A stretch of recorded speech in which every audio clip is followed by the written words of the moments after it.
factor here. Pam Marshall in 4, then Griffith Joyner, Gwen Torrance, and Valerie Briscoe. Diane Williams, 27 years old, from Los Angeles, is in lane 8. The world record is held jointly by Marita Koch of East Germany and Heike Drexler. Both of them have run that time of 21:71 twice. And while Florence Griffith Joyner's American record was set yesterday and is still to be confirmed at 21:77.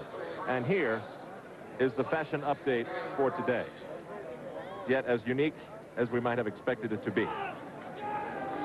Has lace ever been carried to a world record?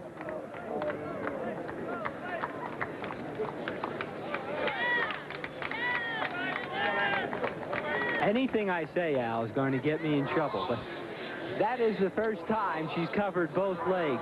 I will cut to the matter we should be thinking about here. Gwen Torrance, just on the outside lane, is in a perfect position for an upset. I believe Florence can break the record, but Gwen Torrance, just on her outside, is a slow starter, but she does come on in the last 50 meters, and she's in perfect position to use that kind of strategy. Florence will control the race. Everyone else runs their race teeing off of Florence. Alice Brown will try and think in her mind, I've got to be out before Florence. Gwen Torrance will be thinking in her mind, I've got to stay with Florence in the turn and then reel her in the straightaway. So everything revolves around her. You mentioned Torrance, Marty. She earned a spot on the U.S. team in the 100 meters with a third-place finish in that event behind Florence Griffith Joyner and Evelyn Ashford. And like Ashford, Valerie Briscoe wants a chance to go to the Olympics again. She's changed her nails from the opening rounds to now, but they're still trimmed in gold. Remember the world mark, 21:71. Got to keep an eye on the wind, too. It's been gusting.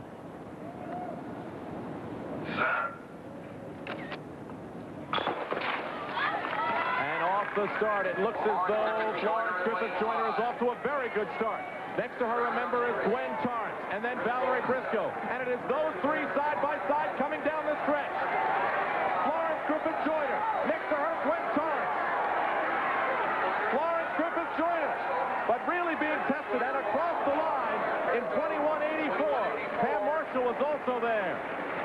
21:84, not an American mark and not a world mark. But she has won the heat and will represent the United States in both events, thereby becoming the first woman since Brenda Moorhead in 19... The best shot at her as they enter the final 50 meters. Florence just concentrating on keeping her arms. She's very strong in the upper body this year. After 8 races, she doesn't have quite the snap she had at the 100 meters, but going through tough competition like this, it's like no other meet in the world. She'll go into the Olympics with an edge on sprinters from any other country. Once again, you see Gwen Torrance really pumping the arm. She watched Florence get that bit of a lead on the straightaway. She tried to move on her in the middle of the race. Actually, Gwen had a little problem there, almost went out of her lane. Pam Marshall, who was a sprint sensation last year. And the outfits and stuff.